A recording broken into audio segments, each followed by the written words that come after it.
up, everybody? Welcome to another episode of Super Gamer Boys. I'm your host and captain and dad, Garrett Morlang.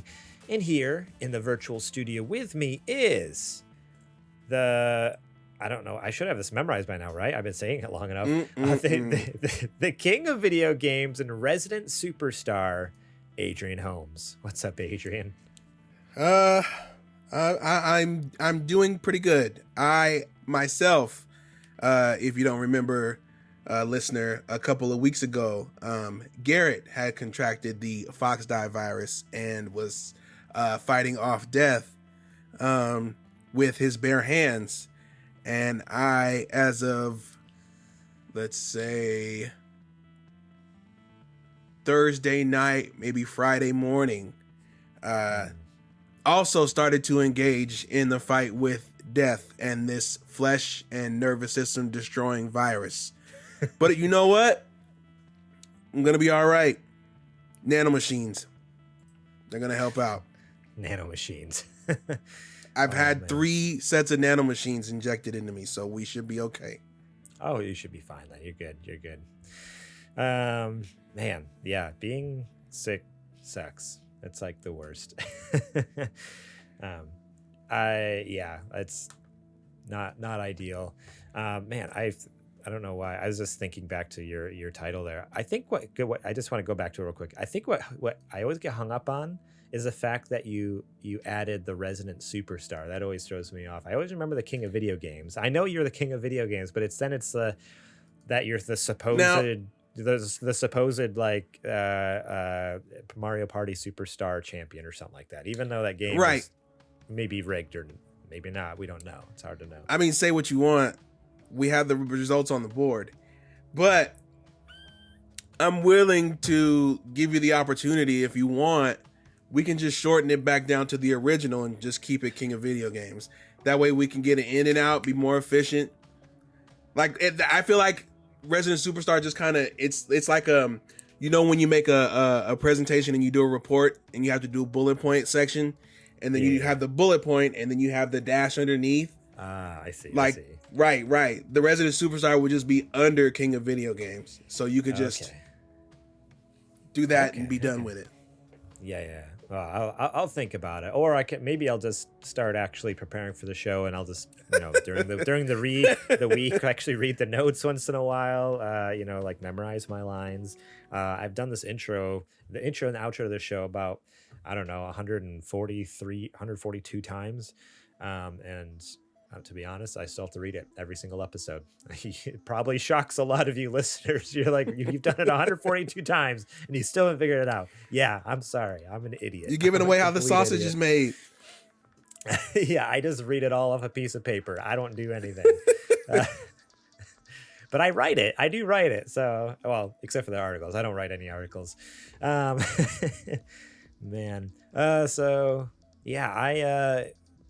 I'm a little sleepy today. I'm a little low on energy. I'm trying to fake it, so that way my body will kick in and then it will actually have energy. But this morning we got up and went to the San Diego Zoo. Maybe the better zoo over Nebraska. I mean, that's easy to say. You know why? Omaha Zoo. Why is that? Because there's nobody here to defend it. Exactly. We can say whatever we want here. That's right, folks. Here we are again. Just me and Garrett. Nobody else. At the end of this year, I want you to go back and tally up so we can say who was here for you, because it was me and it was Garrett. Yep. Not that third guy. The one who had to go to work all the time. Literally fighting. We've both fought Foxdie together. I'm fighting it right now. And we're still here to entertain you. So think about it when you're writing your Christmas cards at the end of the year, thinking about who you're going to get gifts, doing the shout outs just on social media, whatever you do at the end of the year to show appreciation, think about it. You know what you could get JJ? Get him some PTO, because that's what he needs. Get him a schedule change, something. I know. Yeah, he's what, assistant manager? He should have the power Right. to just be like, I'm not working Mondays. Like he could easily Or just I'm say, not "Hey, working I'm Monday not nights. Something. Yeah, like I'm off at 3. Like that's it. I'm done. Like there's no reason why you can't do that. But whatever, I mean, yeah, he'll miss the. They do free lunch on Monday nights. You're right. Mm-hmm. It's a nice leather steak covering a foot. If you get what I'm saying.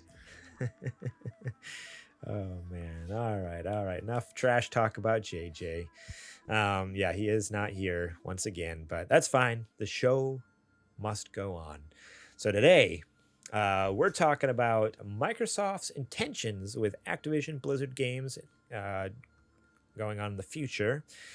What did Nintendo reveal in their Nintendo Direct? I didn't realize there was a Direct happening till like the day before. I was actually pretty stoked. I saw it on Twitter. I'm like, oh, sweet. All right. We all found out the day before. That's when they put the tweet out. They always do that. Okay. Yeah. Okay. I thought it was like, because sometimes they'll do it like 4 or 5 days early. I was like, did I miss something? Like, what is happening?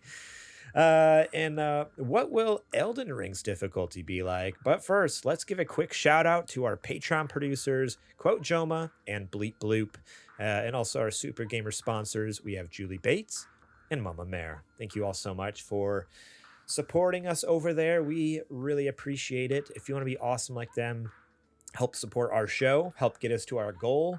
Remember, if we hit our goal over at patreon.com/supergamerboys, we will bring you a third show, a monthly show, Super Later Boys, where we just, pick a topic, talk about it, trade stories, discuss Shoot the breeze. Whatever. It's just going to be us hanging out, if we can ever nail down JJ, I guess.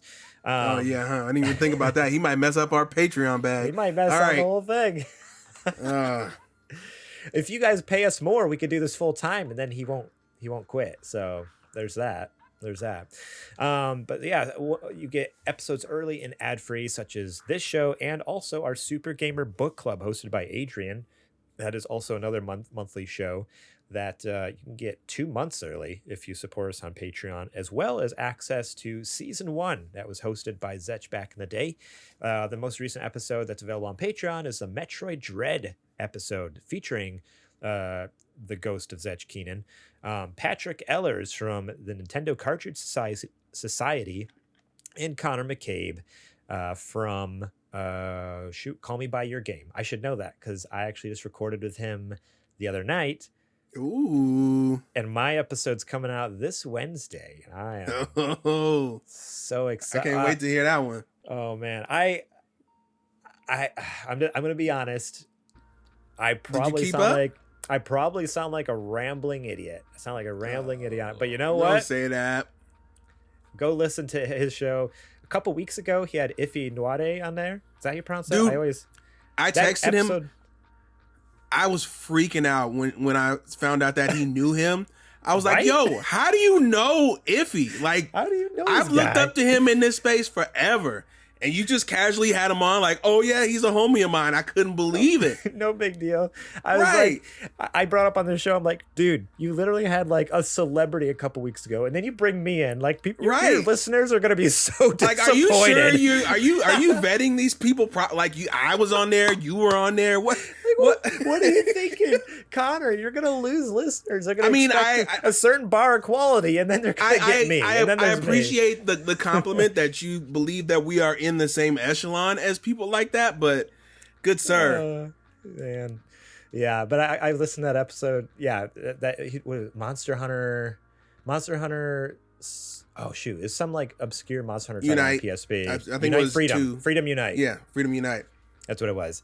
Yeah, that was such a fun episode to listen to. I really enjoyed that one. But yeah, like all of his episodes are good. So go listen to Call Me By Your Game with Connor McCabe and look forward to this next episode that I'm going to be on. I think I've already mentioned before what I talked about, but in case I didn't, I'm not going to say. You can all probably guess. So just go listen to it and it'll be fun. We're going to talk more about our Patreon later on the show. But first, I want to give a quick shout out to Jack Sriracha and Yate for allowing us to use their music on our show. Very much appreciate them and that content there. Just wonderful music. I've been jamming out to this all day, like working. I love it. So if you're wanting to listen to it off air, And, when you're not listening to our show, all the links are in the show description on YouTube and on our podcast. They're on Spotify, Apple Music. So go check out their stuff. All right. It is now time to check the mailbag. I wish I had a bit this week, man, but I'm hanging in there. Yep. No, don't worry about it. Don't worry about it. I got you. All right. This first question comes from Sir Prince-a-Lot, and he asked, we're all about the same age, right? Cough, cough. Too bad JJ's not here. Well, I've been thinking about how The Walking Dead came out in 2010, and it spurred on this crazy boost in the zombie undead pop culture looking back. I selfishly wish it would have been a D&D hit series that got all my friends and I into playing, but what do you wish would have swept our streaming services for the next 10 plus years instead of zombie and undead stuff? Sorry it's so long-winded, been on my mind for a while. So, it already did. Comics. And comics was in 2008. That's true, yeah. I'm good. So true. Yeah, okay. Boy, I was thinking a lot about this as well, and I don't know. I know. So I like more sci-fi stuff, but now that I'm thinking, it's like, well, but we already kind of had that boom back in like with like X-Files and stuff like that. Like that was. I was gonna say mid '80s, early '90s. Yeah, so it's like I wish that's what happened in 2010, but it's also like we already got a lot of good stuff already. So I don't know. Yeah, I like the more sci-fi stuff. Around that time too. Did you ever watch the show Fringe? I've heard of it. I haven't seen it. Okay, I really like that show. I never finished the whole show because we would actually.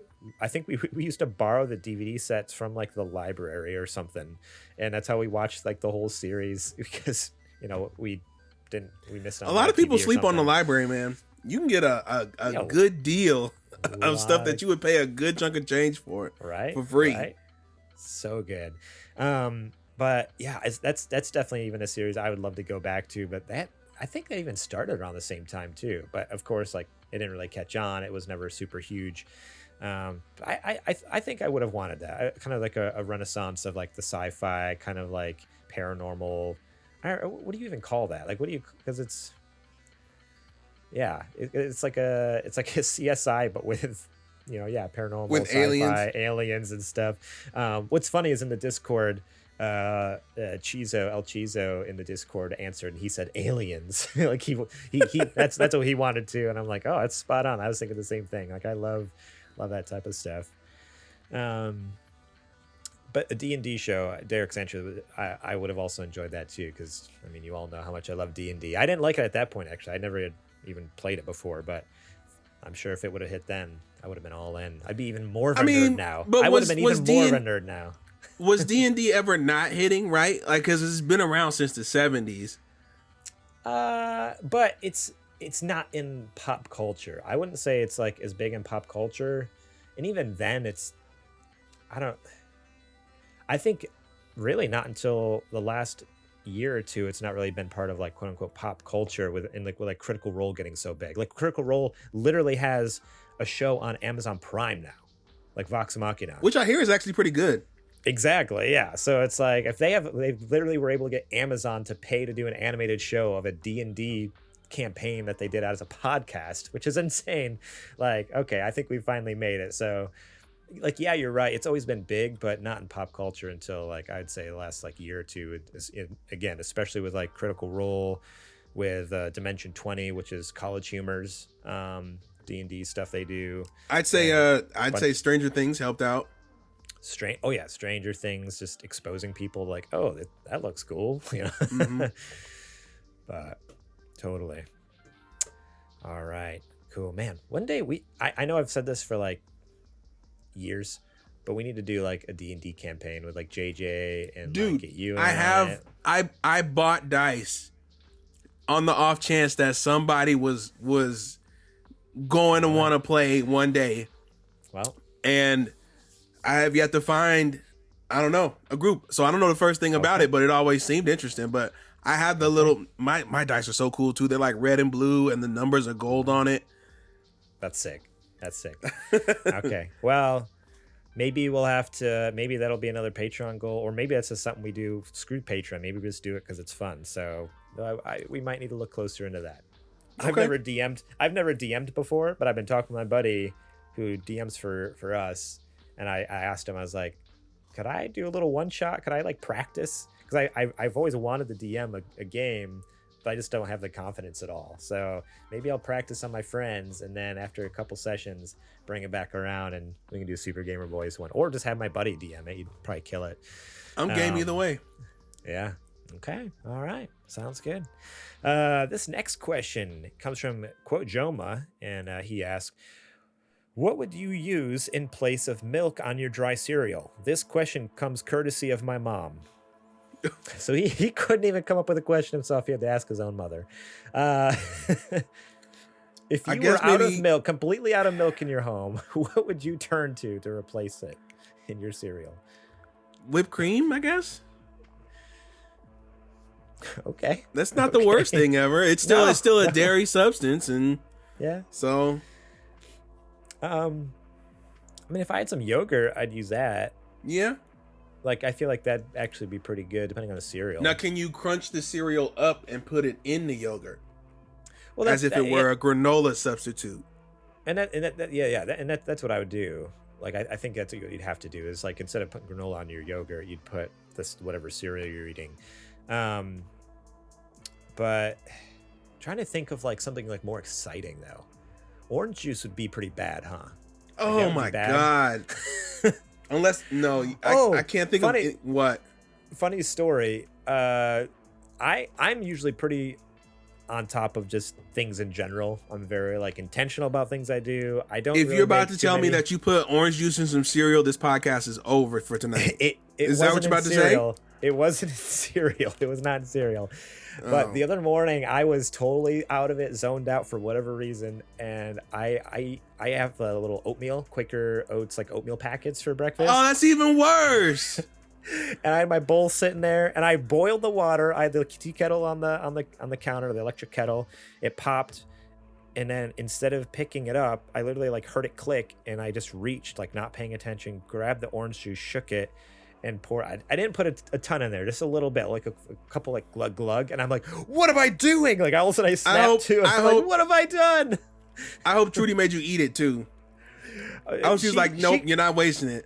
She could care less. She doesn't care. But I then put it down. I was like, oh shoot, whatever. It can't be that bad, right? I picked up the water and I filled the rest of it with the hot water, and I was eating it, and it was a cinnamon spice oatmeal. It wasn't. It had a nice orange zest to it. Is that what you're about to say?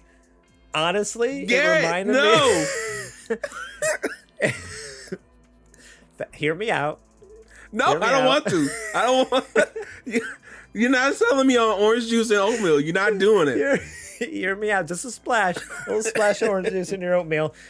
Cinnamon spice oatmeal specifically. I haven't tried it with the brown sugar. The views expressed in this podcast do not necessarily reflect the views of the other co-hosts.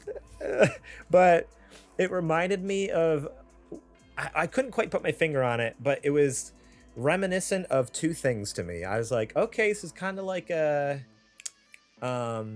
always get them confused. Is it old fashioned? An old fashioned, or is it a Manhattan? Which one has the orange slice? Old fashioned. An old fashioned, yeah. Oh yeah, because a Manhattan has the old cherry. Yeah, so I was like, okay, it reminded me a little bit of almost like an old fashioned with the spice and the orange and stuff like that, because it is a cinnamon spice oatmeal. Or the other thing was almost like a mulled cider or something like that. Like sometimes they'd add orange slices like around Christmas time when you make your like, yeah. You're really trying to dress up this mistake, aren't you?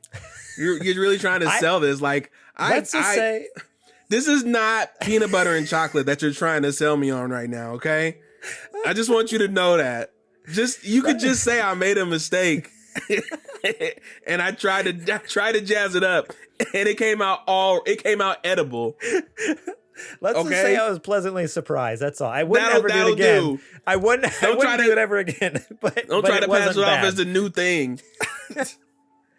I mean, if you have some cinnamon spice oatmeal from Quaker Oats, I mean, like I said, I don't knock it till you try it. Don't knock it till you try it. Oh no, I'm gonna knock it. Oh man. Yeah, orange juice and cereal would be terrible. Have you ever done this where you're eating a bowl of cereal with milk? Say you do have milk in your home, and then you take a little swig of orange juice, and it is the most sour thing you've ever drink in your entire life. Like worse than when you do it right after you brush your teeth? Have you ever had orange juice right after you brush your teeth? No, because that's insane. Oh my goodness. that actually is insane. You thought me putting orange juice in oatmeal is insane. That's insane. When I brush my teeth, like I'm done eating for at least 4 hours. Like I eat my breakfast, I do it first thing in the morning, and I brush my teeth, and then I like to leave my teeth clean. I don't want to clean them and then get them dirty again right away because I got to brush them again. But you got to brush them twice a day anyway. As long as you don't get stuff stuck in them. I don't want to brush them like 10 times a day though. I'd rather just I eat my breakfast and then brush them, and then It depends on how early you eat too, though. If we're eating like 10 o'clock or something like that, then I'm just gonna brush my teeth because my breath is hot.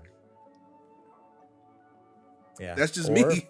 Or you just just let everyone else suffer. Who No. cares? Sorry, y'all sucks to suck. It's easy to say as a married man. Oh man, no. Trust me, I've heard it from her. I've heard it. She's not a fan of it. Oh man. All right, that's it for the questions this week. We didn't get very many. We had one other question that I read it, and even I couldn't even answer. And I'm the super nerd. It was Warhammer related, and I was like, I'm gonna be completely honest with this person. And you know who you are. Shadow Ranger. Shadow Ranger dropped a question in there about Warhammer that was like so deep if you wanted to know the history of the descendants of Erebor, I honestly was like, I don't know what that even means, and I'm sorry, Shadow Ranger, your question did not pass the inspection. Warhammer wants to be Lord of the Rings so bad.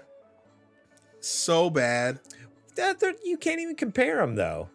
Didn't they have a Lord of the Rings mode? Okay, so or expansion. So for in the board games, Games Workshop is the name of the company, and they make 3 games. They have a licensed game, Lord of the Rings game. So they actually make a Lord of the Rings game. That's like Tolkien Incorporated, whoever owns the rights to that, actually pays them to make. So and then Warhammer copies their homework. And then they have Warhammer, which is like fantasy stuff. So yes, there's elves and orcs and they've been leaning heavily in the like more undead stuff for the villains. Like I think to get away from the Lord of the Rings stuff, like it used to be like orcs and stuff like that. They're like, we got to really differentiate ourselves. So there's a lot of like undead and ghosts. And good thing there's no undead things, with Lord of the Rings, like a giant battle. Not as much though. Not as much. And then there's Warhammer 40K, which is all the futuristic stuff that takes place like millions of years in the future. And that's what he was asking about, was that one. And I was just like, that's the one I play. And I was just like, I don't know what that means. You dork. Nerd. I just paint the minis. Come on, dude. What kind of nerd do you think I am? Oh man. All right, sorry, that's enough bagging on Shadow Ranger. I'm sorry I did that to you. Just write better questions. I won't have to make fun of you on the show. There it is. All right, it's now time for the nerdy nudes. Now, are you up for this, or do you want me to? I can do it. Okay. It's now time for the nerdy nudes. Okay, that was impressive. That was very impressive. Power through it, just for you. Yeah. All right, this first story comes from The Verge, written by Tom Warren. They write, Microsoft is keeping Call of Duty on PlayStation because it wants more Minecrafts. Ever since Microsoft announced $68.7 billion plan to acquire Activision Blizzard, the big question has been whether Call of Duty will become an Xbox exclusive. Sony has expressed expectations that Call of Duty would remain on its platform, while Microsoft has said explicitly that it wants to keep the game on PlayStation. But many, myself included, have speculated whether Microsoft might still make parts of Call of Duty exclusive to Xbox in the future. Microsoft has now made it clear it sees Call of Duty the same way it sees Minecraft, as a multi-platform franchise that will draw gamers to Microsoft services.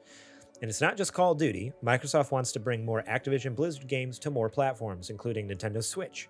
The company has seen success with Minecraft, and it's certainly leaving the door open for Overwatch, World of Warcraft, and Diablo to remain on multiple platforms or expand elsewhere. As Microsoft President Brad Smith revealed yesterday, Microsoft will continue to make Call of Duty and other popular Activision Blizzard titles available on PlayStation through the term of any existing agreement with Activision. That commitment extends into the future too, and we have committed to Sony that we will also make them available on PlayStation beyond the existing agreement and into the future so that Sony fans can continue to enjoy the games they love, says Smith. Although some have argued Smith's comments leave the door open for Microsoft to make parts of Call of Duty exclusive, I think the company's intention is clear, to make both campaign and multiplayer available on all platforms. And if it wasn't clear enough, Smith revealed Microsoft's emerging game strategy in an interview with CNBC. Great titles like Call of Duty from Activision Blizzard will continue to be available on the Sony PlayStation. We'd like to bring it to Nintendo devices. We'd like to bring the other popular titles that Activision Blizzard has and ensure they continue to be available on PlayStation and that they become available on Nintendo.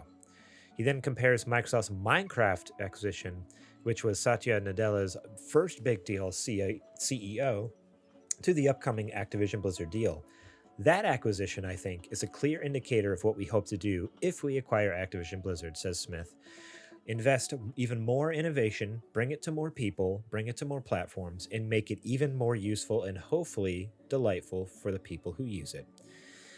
So there's a lot more to the article. It kind of goes on with, diving into Game Pass and xCloud. And that's the punchline of all this. That's where it all comes down to is what it sounds like is they're like, of course we want to make all these games multi-plat because, they already have been. So to yank that from people would probably cause quite the ruckus. And on top of that, if it just keeps convincing people to come to Xbox and get our services like Game Pass and Xbox streaming service, sorry, it's not called xCloud anymore, then, man, they're going to make a whole lot more money off of stuff like that than just, $60 every year for a Call of Duty or something. But absolutely. Yeah. I guess the big hook would be that, you can play the newest Call of Duty. You could pay $70 for it, if you own a PlayStation console, or you can pay for Game Pass, which is like a tenth of the price, and still get the same game. Yeah. That's the only 100%. Incentive I would see at this point, right? Yeah. But I really think if you had if they had another hook, right? Like they were saying, it's our intent to bring Call of Duty to multi-plat for the foreseeable future. Why not bring the multiplayer to both consoles and then have the single player to be exclusive? Because the multiplayer is where they make the money at, right? They don't really make the money on single player. So if the multiplayer is identical on both platforms, that would just be even more of an incentive for the people who just play the campaign anyway to only have to pay the $15, and you still get that revenue that you weren't even going to get from people who weren't going to buy it at $70. So I don't know. That just seems like the move I would make. So you're saying if you wanted to play the campaign though, you'd have to buy an Xbox or get this. But if you want to play if you want to play the multiplayer, which is what most people do anyway, you can play it wherever. But if you want to play the multiplayer and the campaign, then you got to get Game Pass. That's what I would have done. Yeah. I personally don't like that because I actually like Call of Duty campaigns and I could care less about the multiplayer, and I have a PlayStation, but at the same time, you have a PC though. I do have a PC, so I would be able to play it probably. But yeah, like that would be a brilliant idea because you're right, 100%. Like most people don't even play for the campaign, and that is a hook right there. It's just like, okay, fine. Like if you don't want to play a campaign, that's fine. We're just going to sell you the multiplayer then. And if you really, really want to play the campaign though, you gotta come over. So yeah, that's not a bad idea. But again, like I don't know. Phil, I I'm just here. feel like I'm here for advisement if you need me. I just feel like even though like 80% of players probably don't even touch the campaign, you know, the absolute like insanity though, like even though like all the people who don't play, they're gonna be like, wait, why I'm only getting part of the product, blah blah blah blah. Like, but if you only pay for part of the product, what's the problem? Right? Yeah, I guess if I don't charge you full price, right? Instead of $70, maybe I charge you $30 or $35. Then you can't complain about it because you didn't get the full product and you didn't pay the price of the full product. So why not do it that way? Yeah. Because you can sell it for $35 and then you know you're going to make the money on the back end with microtransactions and skins and stuff like that. So easily. Why not sell it at a discounted rate so that nobody has anything to cry about when they only get the multiplayer? Yeah.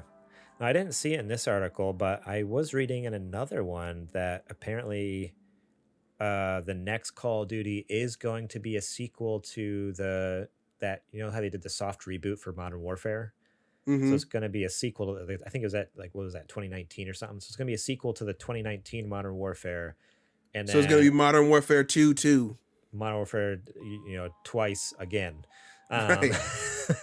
and also apparently Warzone 2. Like they're completely like abandoning ship from the original Warzone and just like starting over, which I thought was crazy. That's huge. But I mean, it kind of makes sense. Like they come out with a new engine every 2-3 years for their Call of Duty games, so of course they want to keep the graphics updated and physics and all that stuff. But now, does Activision use a proprietary engine for Call of Duty, or is it Unreal? Is it, you know what I mean? Is it Unity? Like, what are they? Because I feel like they should be looking towards Unreal 5 at this point, right? And that's going to take a little while to develop. So they actually use their own engines. Yeah. So like Black Ops 4 was actually made on the Black Ops 4 engine. Like that engine was literally just made just for that game. Call of Duty Modern Warfare and Warzone was built on the IW engine, which I assume stands for Infinity Ward. Infinity Ward. Made by Infinity War 8.0, which is a rebuilt version of the IW engine from an earlier version. Black Ops Cold War was made on its own engine. It's called the Black Ops Cold War engine. And then Vanguard was made on... No wonder these doggone games cost so much to make. Because they literally design an engine for every game. Right. The only people who are reusing engines is Infinity Ward. So Vanguard was made on the IW 8.0 engine, which is what Modern Warfare was made on. So, yeah, it's like, but it's what company is it? Is it Sledgehammer? They're the ones who make all the Black Ops games. It seems like they make a new engine for every game basically. Yeah. New engine time. Start it over. That's so crazy. They use their own proprietary stuff, but imagine if they tapped into Unreal 5. Holy smokes. Or elements thereof, yeah. Right. I don't know. I'm stoked for it, but I guess that's it. Overall, it's a good thing. Everybody can continue to play Call of Duty. I was telling you before we started the show that I was very curious because now that everybody knows that they're going to be able to continue to get Call of Duty, the cries from most of the public about fears of monopoly have gone down tremendously from the average person.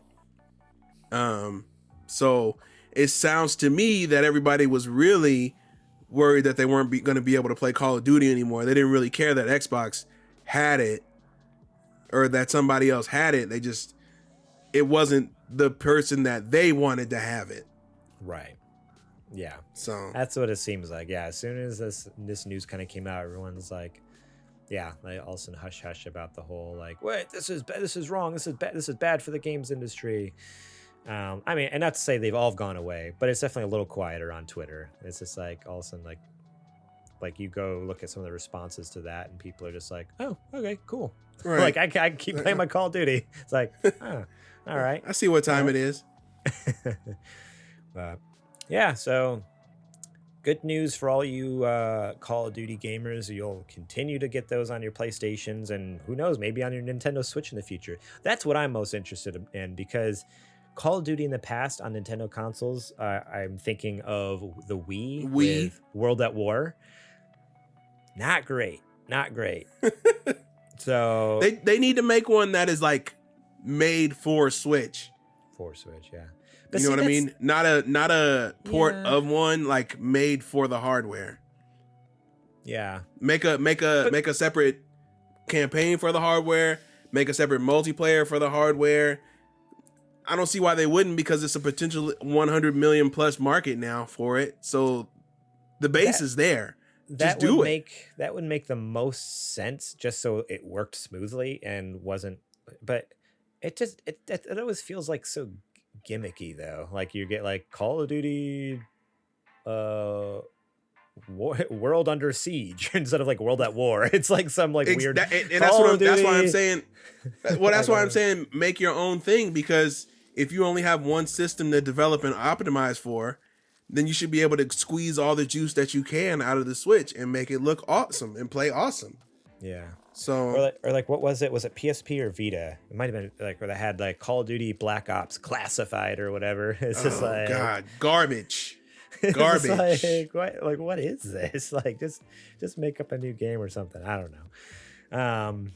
But yeah, that could be interesting. Now, yeah, I think you're onto something, but my worry is they're going to try to bring Warzone to Switch. Oh, they absolutely are. They absolutely are. I'm just saying there's going to be crossplay. The ideal thing, because work. Well, they're gonna do the EA thing, right? Where they're gonna make a terrible version of their game on Switch that barely runs and looks awful, and then nobody's gonna buy it because it sucks. And then they're gonna look at the data and go, "See, nobody wants to buy Call of Duty on Switch. I guess we don't have to make anymore." Yeah. Oh man, so bizarre. Well, now that Xbox is getting a hold of it, though, like I don't think Xbox would ever do that. Like that sounds like an Activision Blizzard thing to do or an EA thing to do, but now that they're in the process of being bought by Microsoft, like I would hope that wouldn't be a mindset of Microsoft, like to kind of prove something that isn't true, kind of thing, right? You know, but I don't know. You never know. Maybe Phil Spencer, going downhill. Maybe he's peaked and now losing his touch. Maybe he's, who knows, maybe the next few years might be like the worst years in Xbox history. You never know. He spent all his energy on that Activision deal. After that, yeah, I'm spent. Yeah. Got nothing else for you, boys. He's been in bed the last month. He literally just been like in a coma, straight up to sleep. Like, I'm done. I'm out. It took everything from me. Oh man. All right, let's get into this next story. There was a Nintendo Direct on Wednesday, I believe it was. Wednesday the 9th, is that what it was? I have an article here from GameSpot with the biggest games and announcements.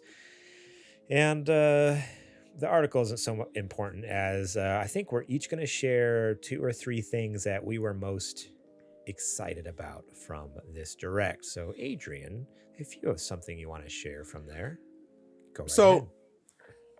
I initially said that this Direct was pretty okay. It was mid. And for the first showing of the year for them, it definitely was. I felt like they could have come out, and they did come out swinging pretty hard, but only if you're an ultra nerd. So for the general public, this really didn't hit a whole lot of things outside of Strikers and Nintendo Switch Sports, right? But if you are an ultra nerd, golly, was this a good Direct, right? You got Xenoblade 3 out of nowhere. Well, not out of nowhere. People were kind of surmising that's what was going to happen. And then you got Live Alive getting remade in HD 2D, which is insane.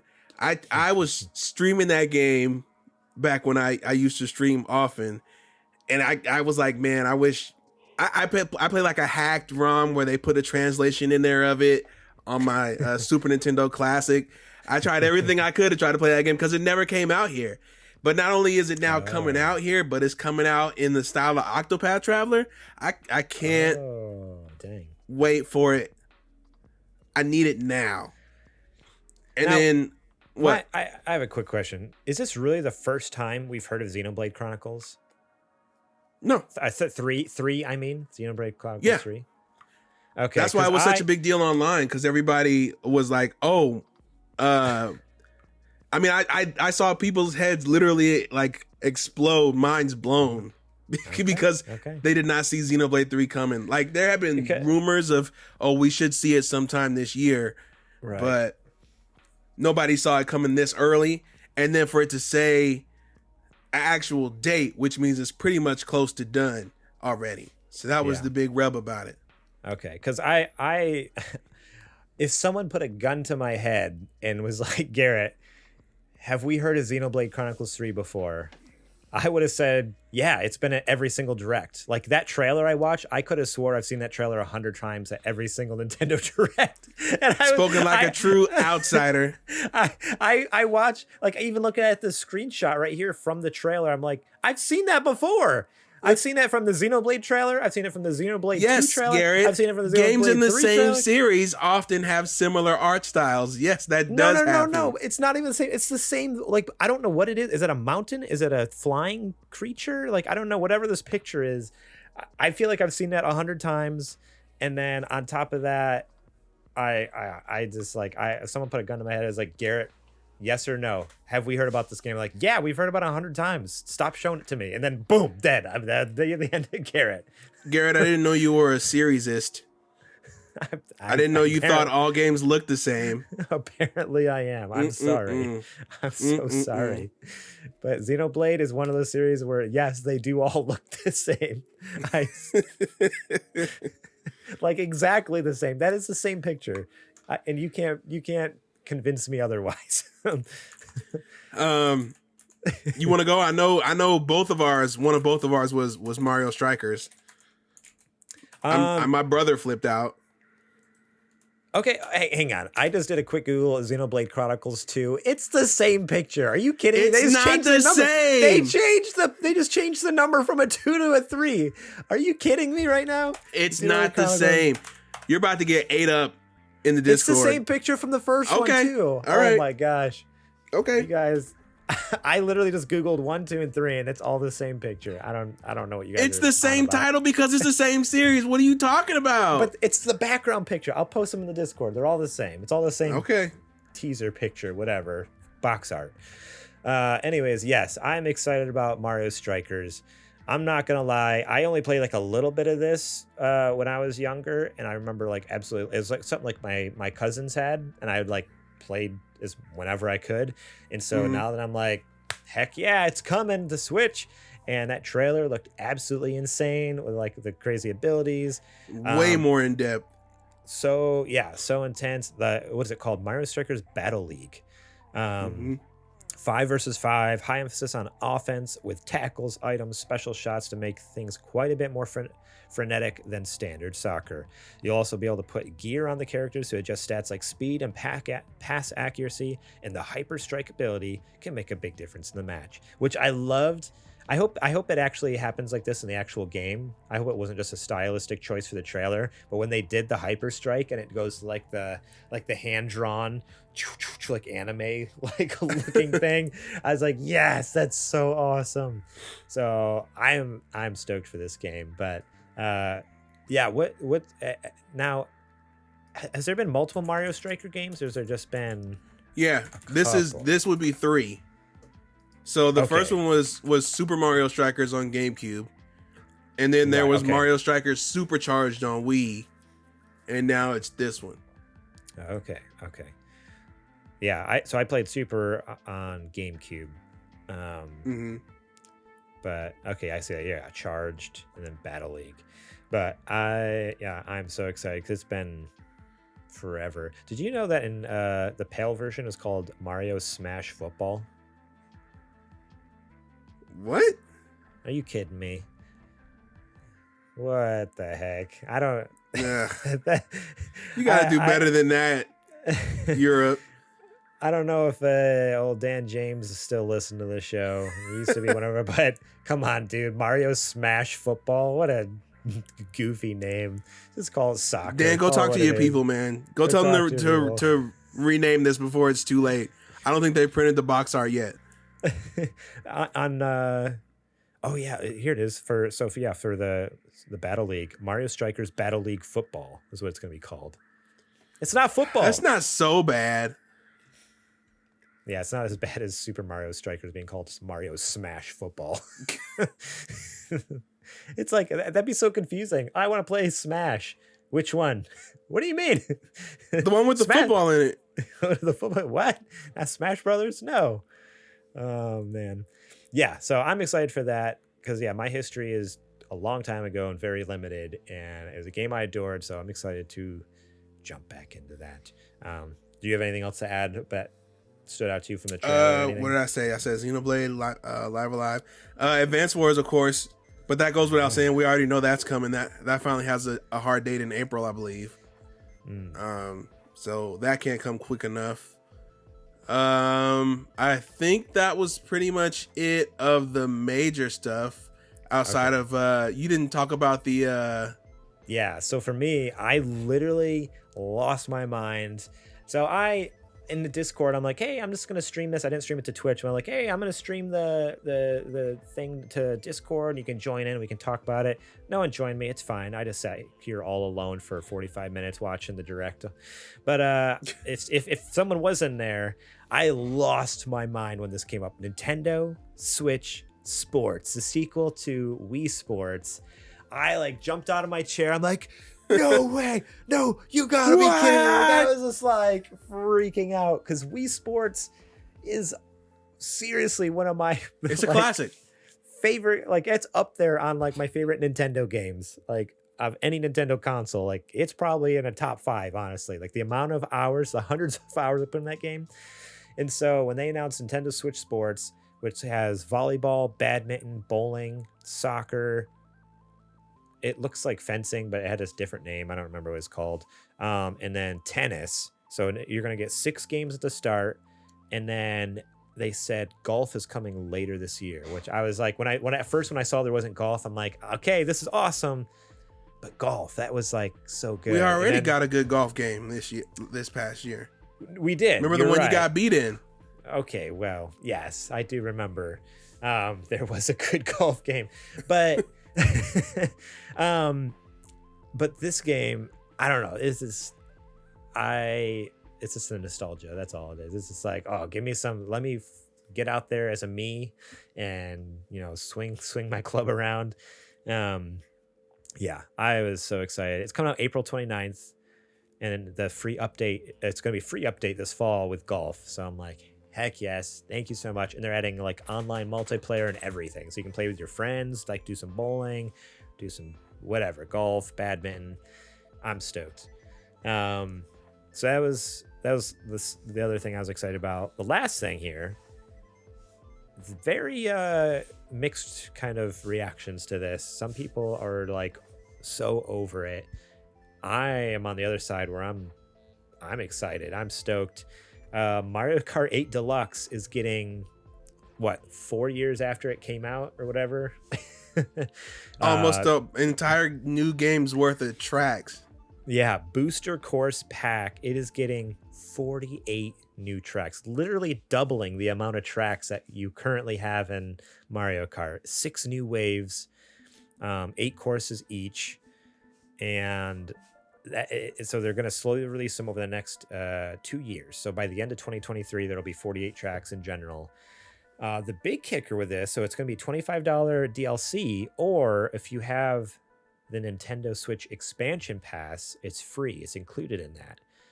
And if this is going to be a trend with Nintendo now, where they're bringing DLC to that expansion pack, that instantly makes that like $30 jump in price so much more reasonable. Like, already, even with this, it's like, oh, so I'm getting this and the Animal Crossing DLC. Like, why wouldn't I? Like, at this point, and Sega Genesis and the N64, which sort of work.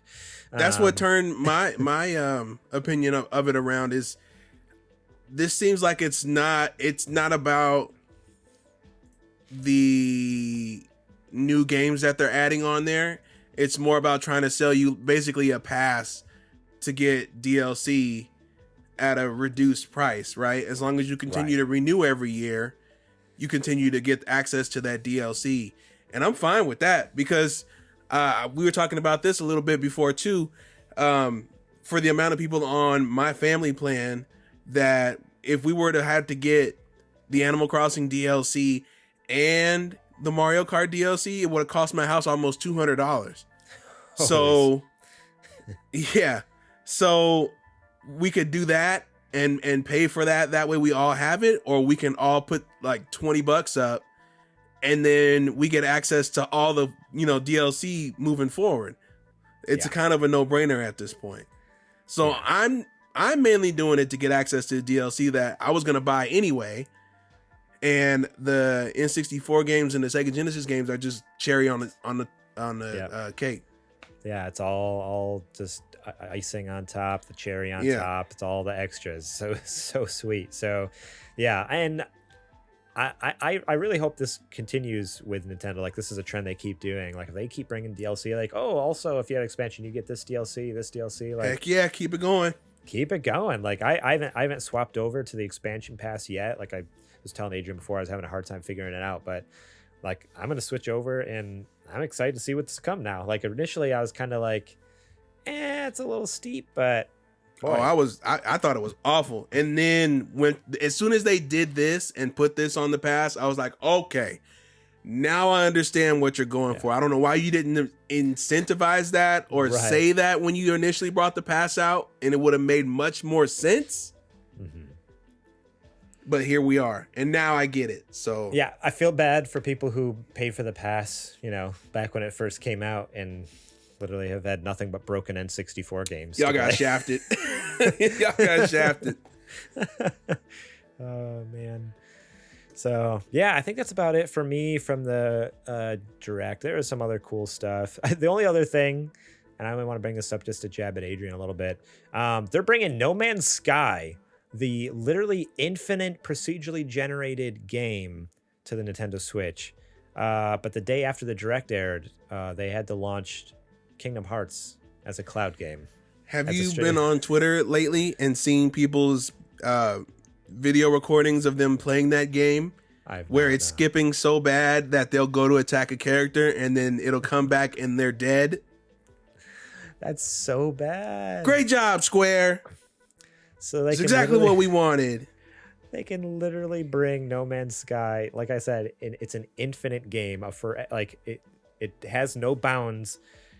That is procedurally generated using enormous amounts of resources. And they brought the whole thing over. You can do everything that you can do in this one as the other ones.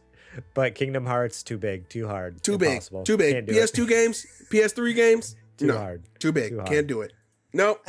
I can't take the time. I can't scale Kingdom Hearts 3 down. Can't make it run at 720p 30. Can't do it. Sorry. Sorry. Do you think if the Kingdom Hearts games really are that broken on Switch, do you think in my head there's two options, and which one do you think is the more probable one? A, they patch it somehow. I don't know. Patch your Switch. They've been trying and it still sucks. Or B, do you think this forces them to actually release it as a normal physical release in like a year or two? I would have to say that it C, we just don't see anything else at all. They're just done. That's probably the most likely one when you're dealing with Square Enix. Squaresoft would have fixed it. They probably would have figured out a way to get it on there. Square Enix, it costs too much money and too much time. If I have to pay for it, I'm not doing it. That's the Square Enix philosophy, right? So crazy. Man. Or if I'm not going to see a ridiculous return on it, or if it's something I can't write off, I'm not doing it, right? Live Alive is not going to sell maybe like more than 10,000 copies. So they can use that as a write-off. But yeah, no, it would have taken too much resources and too much time to natively port this. So that's why they didn't do it. So Squaresoft would have done it though. So back when they were cool. Because like there is a huge Kingdom Hearts fan base. Like they really could sell so many copies if they did. People would have bought it at that insane $90 price. People would have bought the whole thing if you would have put it on there natively. I've seen so many people on Twitter say that. They goofed big time. Oh man. All right. Well, let's move on before Adrian has like a brain aneurysm or something over there. Oh, I'll burn through that Fox die to talk about that. Don't you worry. All right. This last news story comes from IGN. Ryan Dinsdale over there writes, Elden Ring producer promises difficult optional bosses hidden throughout the world. From Software says that it's seeking to balance Elden Ring's difficulty, with one particularly frustrating network test among the elements being tuned for the final version. But there will still be some difficult bosses, some of which will reportedly rank amongst the most difficult the series has ever seen. Speaking with Gamer Brave's Elden Ring producer Yashiro Kitao covered a variety of topics pertaining the final release, which is due later this month. Among them, he discussed the difficult balance, saying that the network test showcase boss Margit the Fell Omen was just too hard. Nevertheless, Elden Ring will have a myriad of optional bosses to test the skills of top players, some of which will be very difficult. In terms of bosses that are unessential and optional and hidden, there are some of these that we have deliberately increased the challenge for those players who want to seek out this kind of experience. Hopefully, if you're that way inclined, you can seek out some really tough challenges hidden away in the world, Kitao said. From Software's Souls games have a long history of very difficult optional bosses. They include the likes of Bloodborne's Martyr Logarius, who will test your ability to parry attacks while heavily punishing mistakes. Blah, blah, blah. It kind of keeps going on about the optional bosses, but what I actually really want to talk more about was comments not just at the beginning of this article, but as stated earlier, about them kind of balancing and not toning down, but I don't know. Yeah, they're definitely looking into the difficulty spike of this game a little differently than previous games, I feel like. And I just want to kind of talk to that pertaining to like the balance between making this game more accessible to new players and also being From Software and just wanting your games to be hard. Like, is that even something that should be balanced, or is one kind of come out king over the other? And I think I know your answer. I think I know your answer, but yeah, I'm curious, like, yeah, what your thoughts are on FromSoft games just being hard and and also being accessible. I mean, it's kind of their trademark at this point, right? Like, if you think about FromSoft, they Demon Souls, Dark Souls, Bloodborne, Sekiro. That's what they do, is they make near impossibly hard games for the player, and that's like what people come to them for. Most people who play those games come to it for the challenge. Yeah. So it's definitely an interesting. They must have some kind of idea or philosophy that this game is going to be able to reach a market that it hasn't been able to reach before with other games. And I think they're basing that off of the collaboration with George Martin. So maybe that's what they're thinking, is now that we're able to cast a wider net, we need to make sure that people who are only in it for the fantasy aspect are actually able to play the game. But then you said at the same time in the article that they're going to make an extra hard mode, right? Or there's going to be extra hard bosses that you can do. Like bosses hidden, yeah. Like Sekiro hard. Yeah. Yeah. So there's still, there's, it sounds like they are doing the balancing act where it's not as hard in general, but if you want it to be as hard as a Sekiro or a Dark Souls, you got to know where to look and it'll be there for you. Yeah. Yeah, I mean, only time will tell in actually playing the game whether like they actually really hit the balance well or not. But yeah, I'm really excited about this. I think a lot of people, and I guess my kind of what I was thinking about and getting at too is like, I can already picture it now, the Reddit post and stuff like that, like, oh, From Software's getting soft, you know, they're making this too easy, like all they put the soft in software. all the crybaby snowflake liberals out there can't handle this game. It's just like, and so to me, it's, I don't know, like I'm on the same side as you. Is like I would love more accessibility and like easier, like an easier gameplay in a From Software game, because I would love to actually be able to play it. And you know what? As I slowly learn the techniques and skills and things I need to know, and I get better at the game, then I can go. Maybe I will want to kick it bosses. Yeah, and like go find that, like go wander off into some cave and fight some crazy beast that I wouldn't have never been able to touch before. But yeah, like I always reference this. This is the only thing I ever reference on the show, because it's pretty much the main game I played from them is Bloodborne. Is like, yeah, like the first opening area, not the opening area, but like 30-45 minutes in, like I just got stuck and couldn't do anything because I just kept dying. And it wasn't even a boss fight. It was just like regular people around the town, but there's like a horde of them. And I was just like, I'm done. Like, this is it. I'm out of here.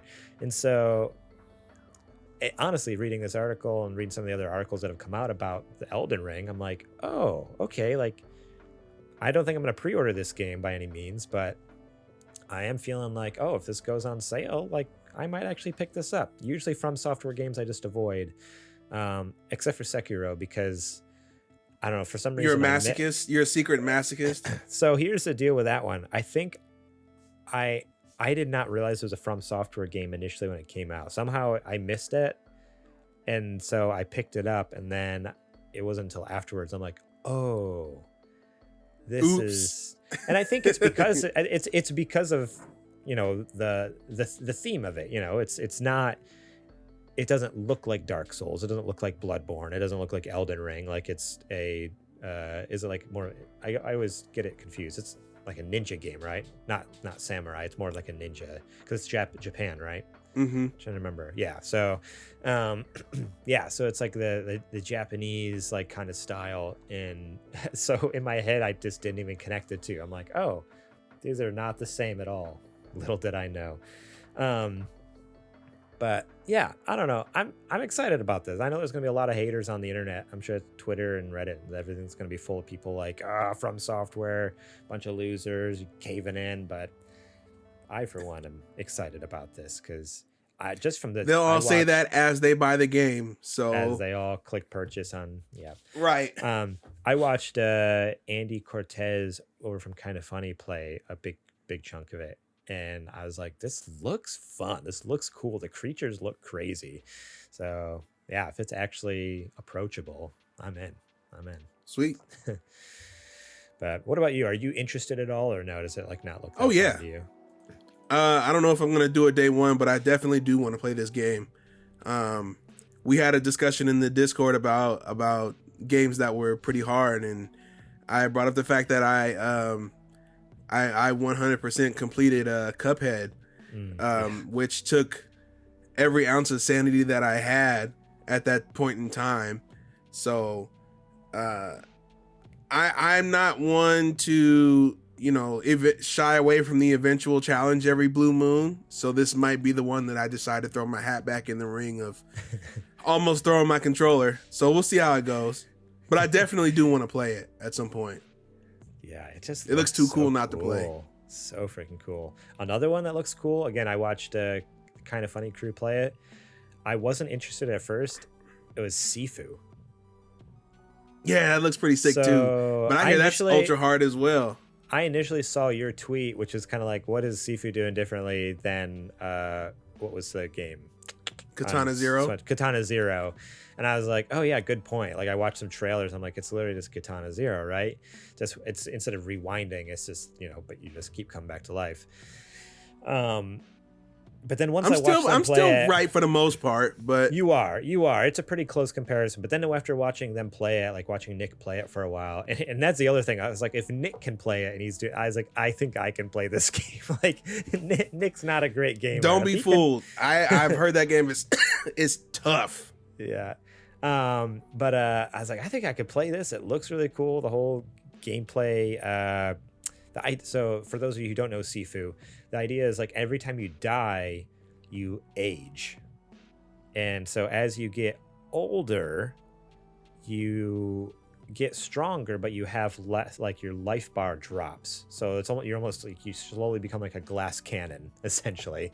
Like you're getting stronger, more powerful, your attacks do more damage.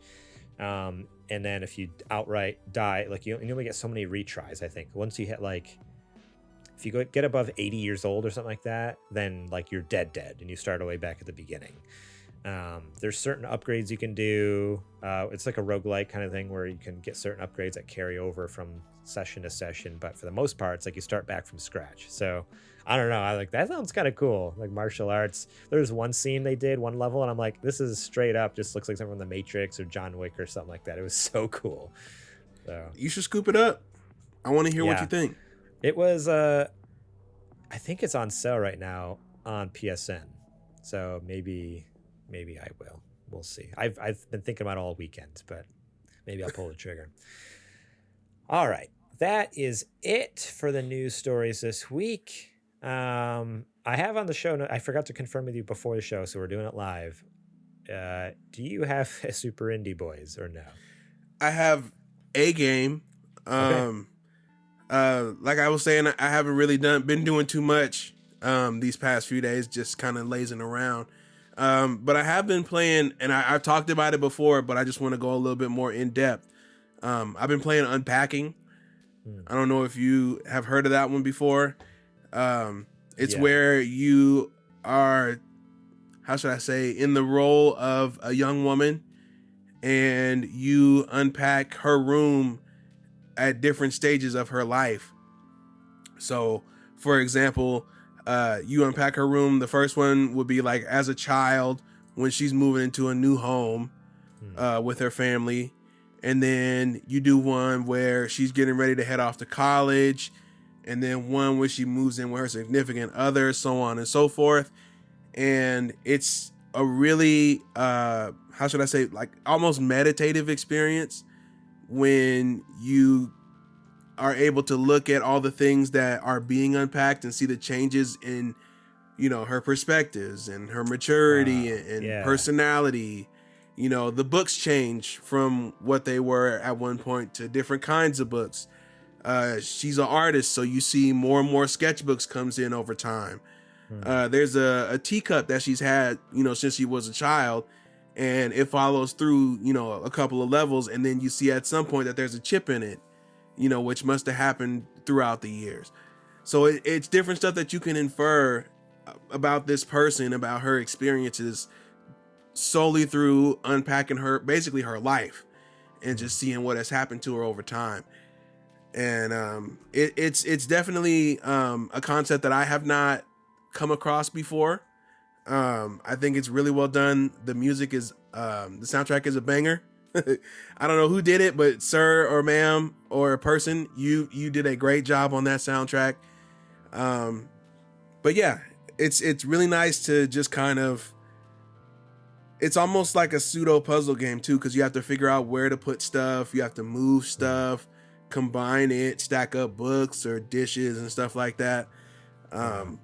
But it doesn't really feel challenging. It just kind of feels like it's, how should I put it? I guess there's no other way to say it, but it actually feels like you are unpacking a house or a room that you moved into.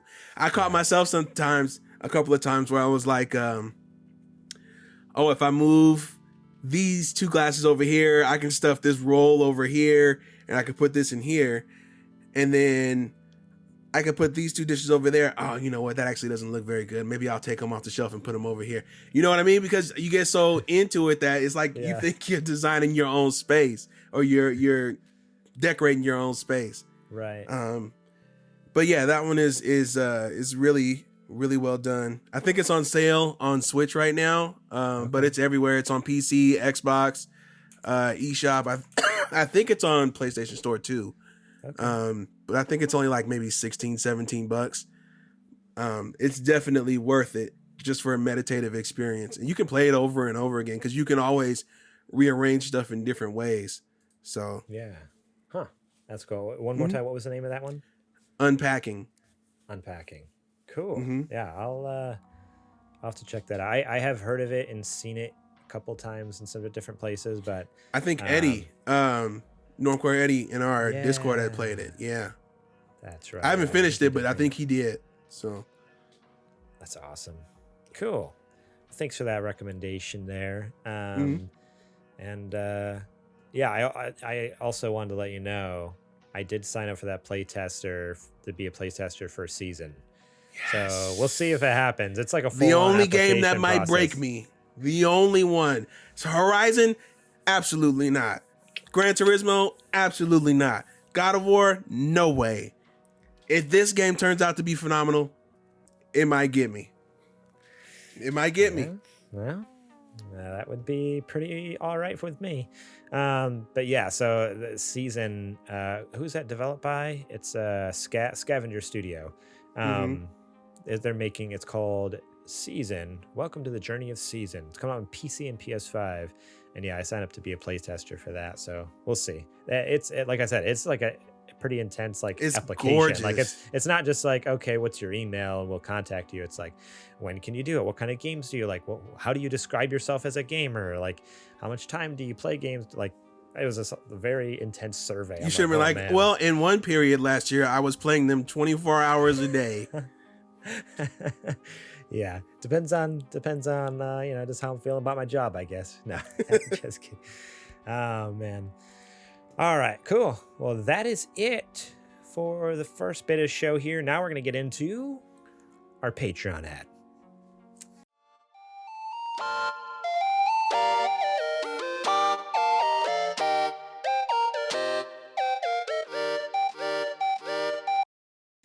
This is a part of the show where I tell you to go to patreon.com/supergamerboys, support us over there. Remember, you can help us not only just make this show bigger and better, but we got goals we want to hit over there. We have a $100 goal. If we can get that, we will put out a third show for you guys. Super Later Boys is our tentative title for now. And it's been a roller coaster ride. I feel like we get almost there, and then like people drop off, and then we like slowly grow back up, and we have a couple people drop off. But yeah, I feel it though. It's gonna happen. Right now, we're in the rebuilding phase. We're currently just restructuring around here. If you're interested in supporting us over there, not only does it help us tremendously, it gets us closer to that goal, but you get episodes early and ad-free. So this podcast you get immediately after the show. I upload it all, so you guys get it. Everyone else has to wait till Wednesday, and you have to listen to ads like this. Otherwise, this gets cut out. So think about it. And you get access 2 months early, access to our Super Gamer Boys book club, our Super Gamer book club, sorry, hosted by Adrian. The most recent episode, as I mentioned previously in the show, is the Metroid Dread episode, featuring the Ghost of Zetch, Patrick Ellers from Nintendo Cartridge Society, and I don't know why I want to call him. I always want to call him Gabe. His name's not Gabe at all. Connor McCabe, from Call Me by Your Game. It's the Cabe. I guess as well, but the word Cabe in his name always makes me think his name is Gabe. Absolutely bizarre how my brain works. But fantastic episode, kind of going in depth with Metroid Dread and what they loved, and for some, what they absolutely hated about the game. So I think you want to go check that one out. Over at patreon.com/supergamerboys.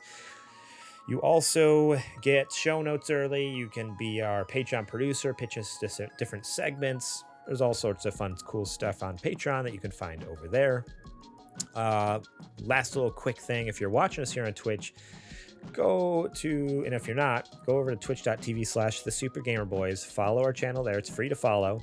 And if you have Amazon Prime, you have Twitch Gaming, I think is what they call it. I need to actually find out what they actually call it. But essentially, you link your Amazon Prime to your Twitch account. You get a free subscription every month. Costs you $0. We get $5. So think about throwing it our way. The subscribe button, if you're watching us live, it's just in the bottom right of the screen, I believe. You click on it, scroll down a little bit, and it should say subscribe for free. You click on that, and like I said, $0 for you, $5 for us. We very much appreciate it. Isn't it Prime Gaming? That's what it's called, Prime Gaming. It used to be called Twitch Prime, but yeah, now they call it Prime Gaming. Yeah. So yeah, you could link your Twitch to your Amazon, get Prime Gaming sub, and just take that money from whoever the new CEO is, not Jeff Bezos anymore. I guess Yeah, it's not him. He's in space. He's in space, just, floating around doing who knows what. Speaking of Connor McCabe, he just liked our tweet saying that we're live. Maybe he'll stop by. Alrighty. That's it for the ad. Let's get back to the show.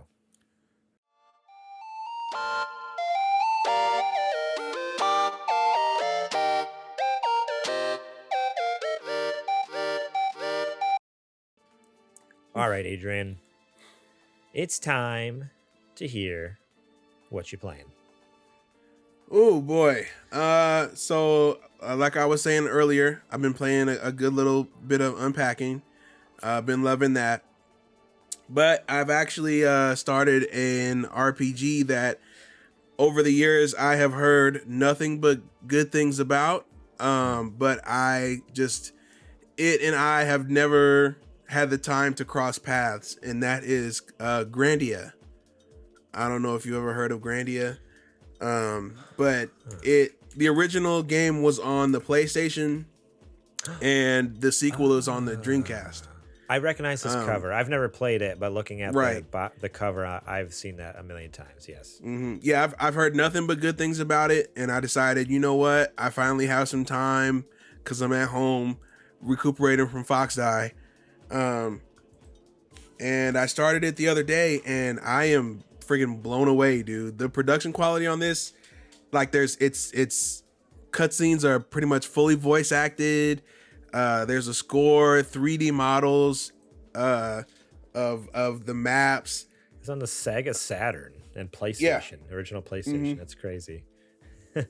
But it's wild. Like when you think of it, that it's a PS1 game, the stuff that they were able to do, insane. And it's a great battle system. It's been a really good story so far, so I'm in. And I can take it anywhere because I don't have to tie it to a PlayStation 1. I can play it on PSP, so. Right. Huh. It was, that's interesting. So it was developed by Game Arts? I've never even heard of them. What have they made? They've not made anything else. Pull them up. Well, they're the ones who... They're the ones, they did the remaster. That's about it. Oh, that's not true.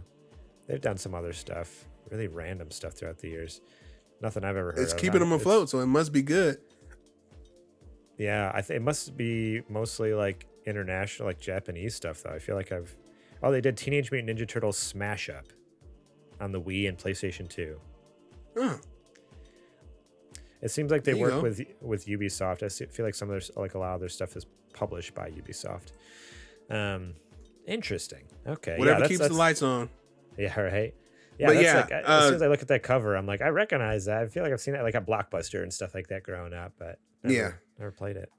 But if one is anything to go by, I can't imagine what 2 is like with Dreamcast power behind it. Whoo, baby, I can't wait. Yeah, dang. Okay. For myself, I've been playing 2 games. This is going to shock no one. I've been playing some Metal Gear Solid Portable Ops on PSP, preparing for preparing for a future episode of the Super NPC Radios Book Club that they're doing their Metal Gear series.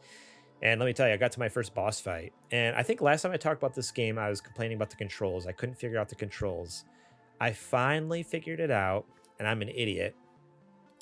If you hold down the left trigger, because there is an L1, R1, or L1 and L2, R1, R2 on a PSP. It's just left trigger, right trigger. There's just one. Are you telling me what you're about to say is that you were standing still and aiming the gun the entire time?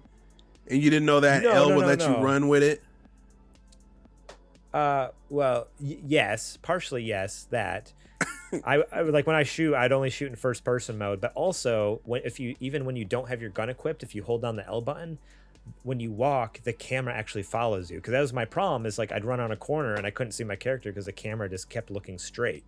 But if you walk while holding the left trigger, or I had to manually move the camera. But the problem is you move with the analog stick on your left thumb, and then the camera was the D-pad on your left thumb, so you can't do both. And so what I finally figured out is like, oh, if you hold down the left trigger, the camera stays behind you always, even though so when you run around it. So for like a half a second, you can't see around the corner, so that's like you always peek first. But then once you start running, oh man, that helped tremendously. So since I've done that, this game has been way more enjoyable. Because I was like, honestly, like, this game really sucks. Like, I don't know if I'm going to play this game because the controls are so bad. And Kojima, he telepathed to you. He said, "Wait, my son, give me time. Give me time. It'll break through." Oh man. And then I got to my first boss fight, and I died the first time.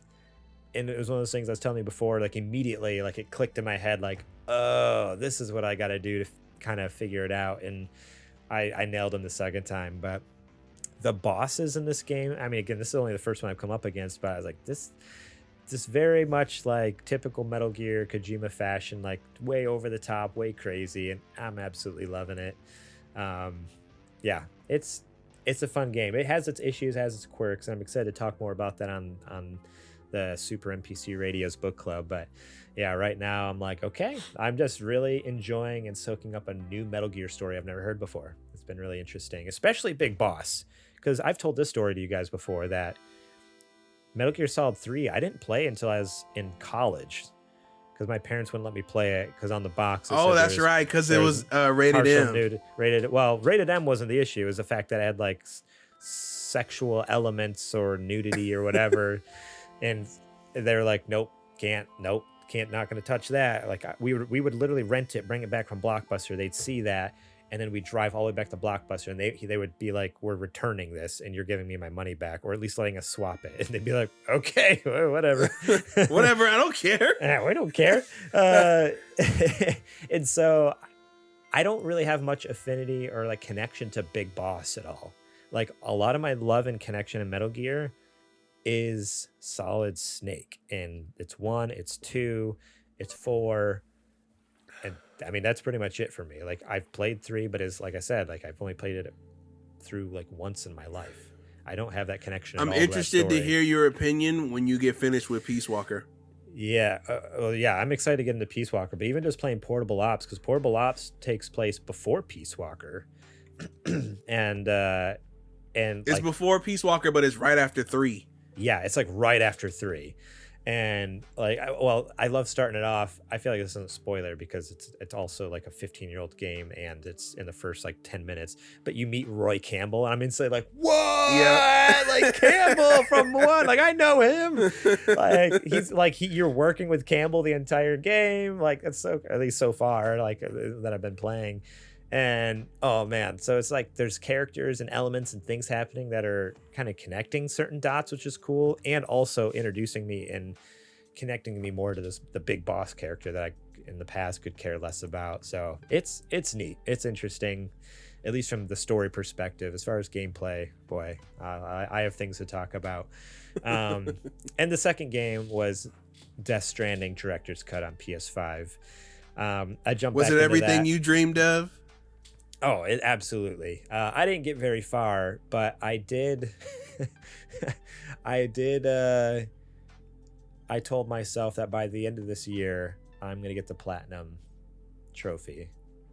I will do it. I will get a platinum. In Death Stranding. Wow. Okay. In the director's cut, I will get. I'm going to. Yeah, I'm going to work towards that. I looked it up. Don't you have to beat it on super hard or something like that too, as part of it? No. I think there's only 2 trophies that are difficulty based, and even then, it's not game difficulty. It's like, you know how on some deliveries you can choose like just like a little bit harder mode or whatever, just on the difficulty specifically. That's all it is. So everything else is really in the guide. I was reading the guide. It says it should take about around 100 hours. They recommend you beat the game first, and then all the trophies, just get them, because you know how after the game ends it kind of resets a little bit, like so you can keep playing in the world. They're like, just beat the game first, and then just in the post game just keep, to get all the rest of the trophies. I'm like, okay, sounds good to me. So I'm just powering through it, and yeah, I'm really excited because I love that game so much. Okay, I'm gonna hold you to that then. I'm gonna ask you every 3 months. I'm gonna see where you're at. Yeah, Kajoma, put it on the board. I'm getting the Death Stranding Director's Cut trophy by the end of the year, or Platinum trophy. And also with that, make sure you go listen to Call Me By Your Game on Wednesday on all podcast services. Do a search. I'm sure I'll be tweeting about it. It'll be on my Instagram as well. But yeah, that's what I've been playing. Like I said, no surprise. Death Stranding and Metal Gear, as always. That's what I always play. Till I die. Do you have stock in Kojima Productions yet? Till I die, Adrian. Can you buy shares? Oh man, if I could, I'd you better look into that. I'd buy it all. Alrighty. That's all I got. Thank you all so much for listening this week. I appreciate each and every one of you. And even you. Yeah, you. I'm pointing at you. JJ. Well, no, definitely not him. I don't love him. I don't care for him at all. If you love what we do, though, and you want JJ to start doing this full time so he actually shows up, support us over at patreon.com/supergamerboys. Throw some money our way. It helps us make bigger, better shows. Helps us keep up with buying games, whatnot, equipment, whatever we need to make this show happen, make it better for you guys. We have that goal I mentioned with the that third bonus show. So support us over there. We would appreciate it. You can get some sweet merch at sgbstore.com, where you can get t-shirts, hoodies, mugs, whatever you need for your daily kind of whatever you do. I actually designed a new mask because I had a couple people say, hey, I really like the SGB mask, but I also would like it to not be like purple and bright. I'm like, fair point. So I just made a black one with a white logo. So if you're looking for a more kind of like black tie formal Super Gamer Boys mask, there you go. If you're looking for some high contrast stuff, yes, that's exactly where you want to be at. Head over to sgbstore.com, get that sweet black on white or white on black logo mask over there, and look good while staying safe. Rate and review us wherever you possibly can. We would appreciate it. Apple Podcast is a major one. If you have access to that, please do that. Also on Spotify, they also do reviews now, starting a couple months ago. Please leave us 5 stars over there. And on YouTube, make sure you subscribe to the channel so you know when new episodes go live, as well as hit the thumbs up button. If we can get more thumbs up, that helps more viewers see it, helps tremendously. And even if you don't plan on watching the whole thing, maybe you listen to the podcast episode on audio, just go over to the YouTube channel and, like I said, give a thumbs up and maybe just let the episode play out, just for funsies. Help us get some views, because again, YouTube, the algorithm over there, it's tough. They're real tough. So if you're not getting views, if you're not getting likes, they're not going to share it with people. So help us out. We appreciate it. Shout out again to Jack Sriracha and Yate for allowing us to use their music on our show. Find them on Spotify and Apple Music. Links to the Spotify is down in the show description. I don't have Apple Music, so I couldn't figure out how to get links to that, but you can just search for them. Again, their names are in the show description. Check it out. You can find us during the week at supergamerboys.com, Twitter and Instagram at supergamerboys. I am on Twitter and Instagram at gmorlang. Adrian, where can they find you at? You can find me any and everywhere at Homeboy. At Homeboy. All right. Well, that is it. That's all I got for us this week. Adrian, you want to try? You want to take us out here? You want to do the JJ thing? So, ladies and gentlemen, for what did he call you? Probably something I can't remember. Greasy Garrett Morlang and Adrian the Homeboy Holmes. This has been Super Gamer Boys, and we will catch you on the flippity flop. JJ sucks. JJ sucks.